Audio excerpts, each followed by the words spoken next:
So today we're entering February, and February, I decided I wanted to make this the month of love as we enter into 2018, your year of possibility. Love is the mystery which heals all. Love is the great healer. But what is love? Love can get very, very confusing. Recently, I just really delighted to share that I have a new radiance healing journey from the Archangel Ariel, which is healing the 4 chambers of your heart. And I'd like to just introduce a little bit of that today and share that with you and share her messages.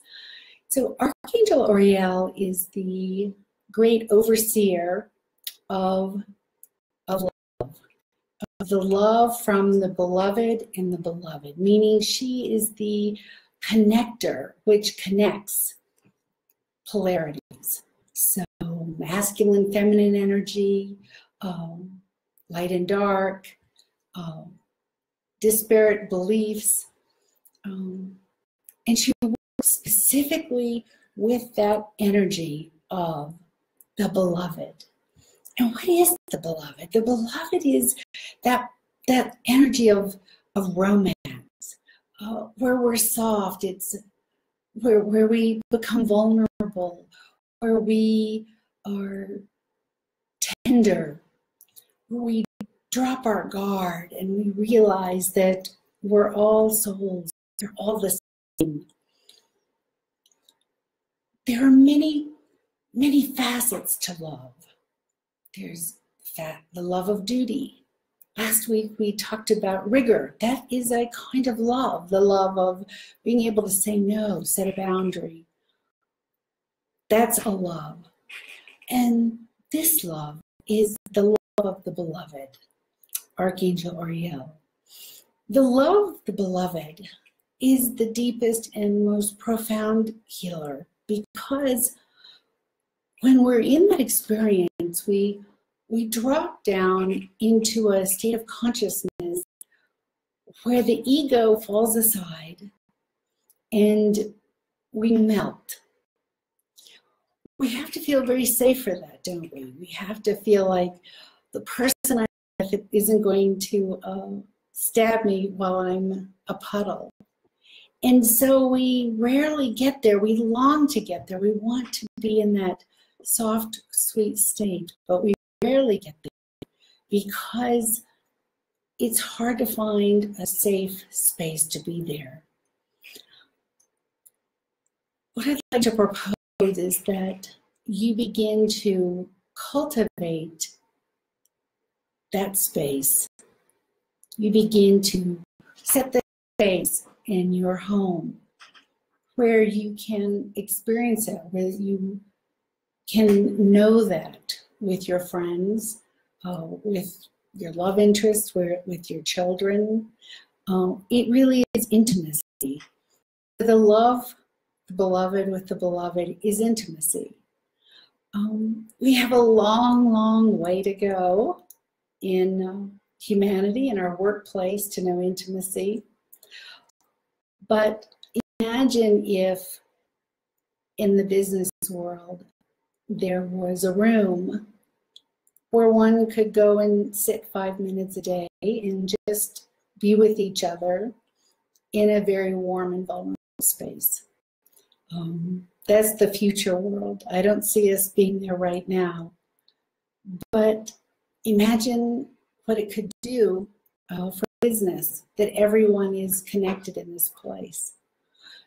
The energy of the beloved, yes, when it's with a partner or a love interest, does move into our sexuality and that sexual experience. But it is not primarily that. But primarily it is a kind of intimacy where we are in the oneness and we're in the softness of our world. Many people are afraid of this, and you yourself might be afraid of this. And this is why we now have Heal the 4 Chambers of Your Heart, a Radiance Journey from Archangel Oriel. Because in the 4 chambers of your heart, as she explained to me, are the 4 energies which create complete love. And she shares this on the 40-minute journey. And these 4 areas in our heart hold trauma and hold a kind of a covering, because we, as we grow up, we get hurt, and life does not mirror our divine self. And so we begin to build the what I say, the Gevura, which is the boundary. And that's important. That's necessary to have that boundary. But as a spiritual being on your spiritual path, you want to be able to put that boundary up and then remove that boundary at will. Because what happens in life is we might build that boundary up, and then, oh, wow, now we can't get into intimacy. When we feel love, we run. We go to the other end of the country. We get on a plane. Or we lash out and harm and hurt our love, the person we love. So they put up their wall. That's the dance of love. As February being our month of love, I really, that's what we're going to go into this month. How to love, how to receive love, how to have a truly loving relationship in intimacy. And I'm speaking of intimacy right now. Many times when we put up these blockages again up our heart, they're actually confused. And we may put up boundaries with people we love, and then with people that harm us, we don't have a boundary. How many of you have experienced that? I know I have in my life. I've really had to work on that and say, wow, I actually let people into my space, my energetic space, that are harmful, but people that love me, I have a boundary. So it's a cross-reference. And in healing the 4 chambers of the heart, we uncross those wires. Because when you are in balance, your boundary, your rigor, your that place within our tree of life that protects us, that aspect of love. When you're in balance and harmony, this aspect of love allows love in and protects you from negative energies. And I know all of you, like me, probably have to deal with negative energies all the time. Now, I'm up in Colorado right now in the middle of thousands of acres of trees and beautiful snow, and it's a nice reprieve because I don't have to deal with negative energies. The trees and nature does not have negative energy. It's just the human ego mind that carries negative. So when we're in the city and around people, there's negative energy. There's also, though, incredible love, incredible positive energy. It's just that our human ego is confused. And in the confusion, we emanate from, or we operate from, a negative energy. It's not that anyone is doing this on purpose. Well, okay, maybe some people are, but that's really the minority. But the majority, we don't mean to come from negative energy. It's just we don't know how to not come from negative energy so that we can have love in our life and we can have a happier life, a more successful life. Our dreams can come true because we're able to work as a team. We're able to work with others, and everybody does their part to help manifest your dream as you are now helping someone to manifest their dream. Nobody's dream ever happened alone. It takes a whole group of people. So knowing how to love and how to receive love is a foundational tool for 2018 to be your year of possibility. why we learn. This is why we study the energetic principles of this reality. And this is why I'm doing and giving this Facebook Live series, is because I want to share with you what I've learned over a lifetime from my personal experience and from my guidance, being an emissary, a doorway, a bridge from the divine worlds. And what the divine worlds want you to know is that in order for them, the angels, the prophets, the sages, your guardian angel, to be able to help you is the way they want to. You, in this world, need to build a bridge between the world. They can build the bridge halfway, but metaphorically speaking, we're all in the middle of the river, and there's only half of a bridge, and the other half of a bridge is not built. We, as the human family, must build our half of the bridge. And that's why I'm here sharing these tools and giving them to you, open, free, on the airwaves. Something I've never done. Usually this kind of information is deep in a mystery school, and there's a reason for that. But I got the message that it was time to just send it out. So this bridge is the year of possibility, and hopefully together we will build a bridge for you. And one of the foundations of the bridge is the stone of this love of the beloved, of intimacy, the ability to be intimate. We went over laying down the stones of faith and trust, of rigor, finding core virtue. And now this is our next stone, the love of the beloved, the intimate love. And when you understand it, then that boundary you've put up to keep love from coming in and intimacy from coming in will drop, and your harmony will come back within you so that you have a proper boundary to negativity. Because we must have boundaries in the world, otherwise it's an onslaught. However, we want to be open to fully receive the love that is within every individual. Every human is emanating this love because of the light inside of every human. So you see, there's a whole great ball of wax that we just want to unravel. Because when we unravel it, when we unravel this consciousness we call the human mind, what we find is love. And it's a mystery as to how it happens.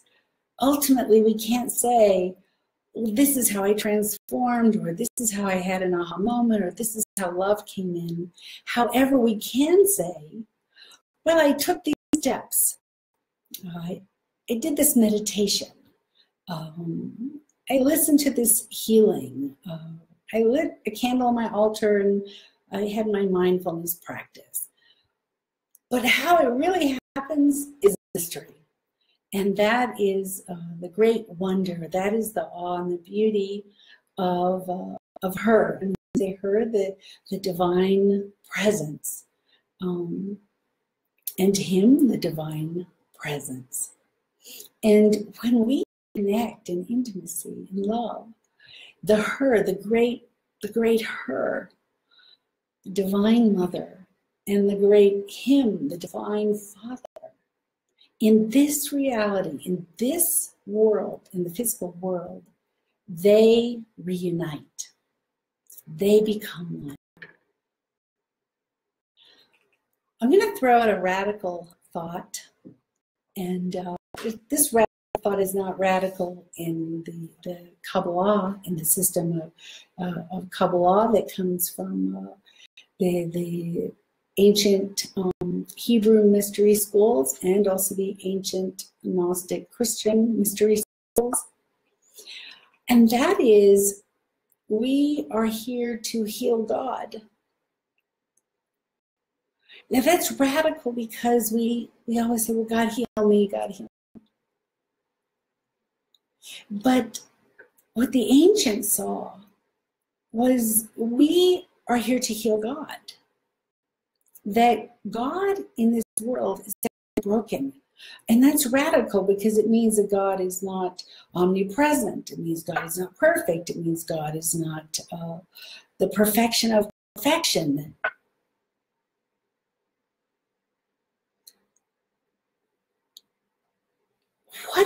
I'm going to ask you this question. What part of your mind, what part in you has to have God as perfect? Now, God is perfect, the presence or the creator, the universe, whatever word you want to use. Although when I say God, I'm not talking about a white bearded guy sitting somewhere on a throne. Though sometimes he may show up like that. God can show up in any kind of a form.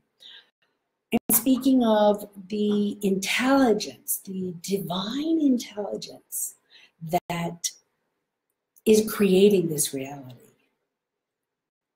Now, notice I didn't say created, is creating, meaning we are in the middle of the creating process on the time-space continuum.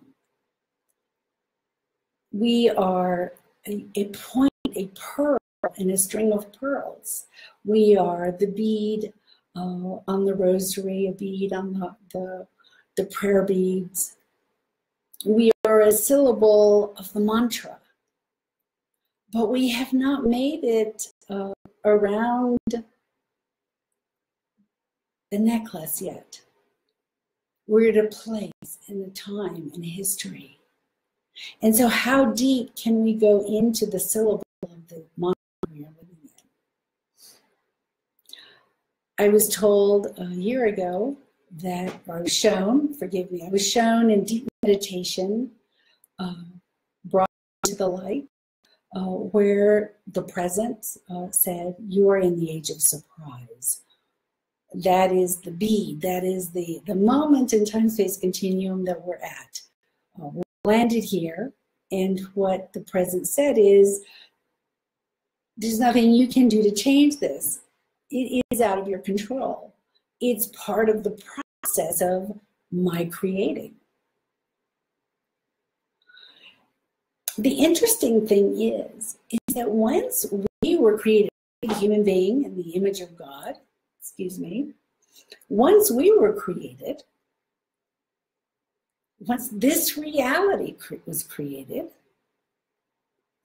God had to break God's self to form separation. And so to finish the creating process, to take the story of Genesis and complete the story, we as humans must co-create. We must heal God, the brokenness that occurred when this new realm of heaven was created. We must lay the foundation for a bridge to meet divinity halfway in the river of the time-space continuum. In order to do this, we must clear away our confusion. You know how sometimes those of you who might be artists or writers, or about cooks, if you cook in a kitchen or any creative endeavor, it gets pretty messy. Your paint gets messy, the kitchen gets really messy, your office gets messy. Creating actually creates chaos. So it's not a bad thing, chaos. It's only bad if we don't understand that it is part of forming a new creation. And that's where we are today. We're in the chaos of forming a new creation. Well, what if you're a painter or a cook or a writer or an architect, and you started this project, started baking a cake, painting a painting, your paints are everywhere, you've got paint all over you, paint on your fingers, or you have all your little bits and pieces to put together your model building, your papers for your plate. You stopped in the middle and you didn't bake the cake, you didn't finish the painting, you didn't build the model, or you didn't finish the book. That's where we're at. That's where we're right now in February 2018. So I want to encourage you to complete what we have started. And in order to do this, we must understand these aspects of ourselves. And one very important, and actually one of my favorite, because it's so yummy, is divine love, is the romance of love, is the romance of life, the sensuality of life, the connection in a very deep and powerful way with one another. So to close, let's just take a moment and go within and begin to watch our breath.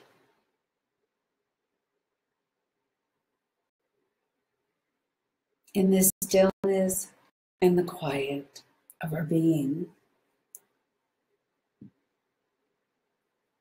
And as we gently watch our breath,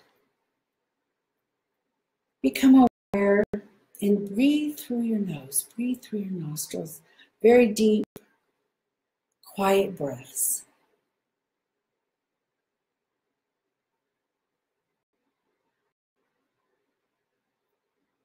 And as we breathe these deep, quiet breaths,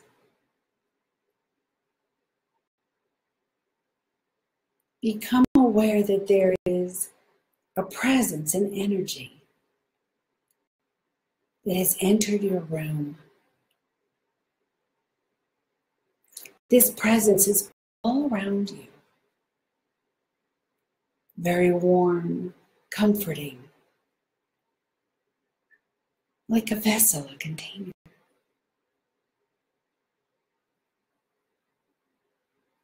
This presence is an aspect of the Creator, of the Elohim.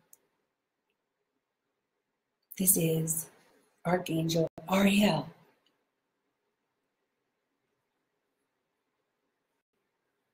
And her presence now is holding you in a soft cloud of peace. You can allow the tension to fall away from your shoulders. Oh, the burdens fall from your back. Let your forehead relax. Just imagine your face, all the muscles relaxing. Let your hips and seat bones just rest into the chair or whatever you're sitting.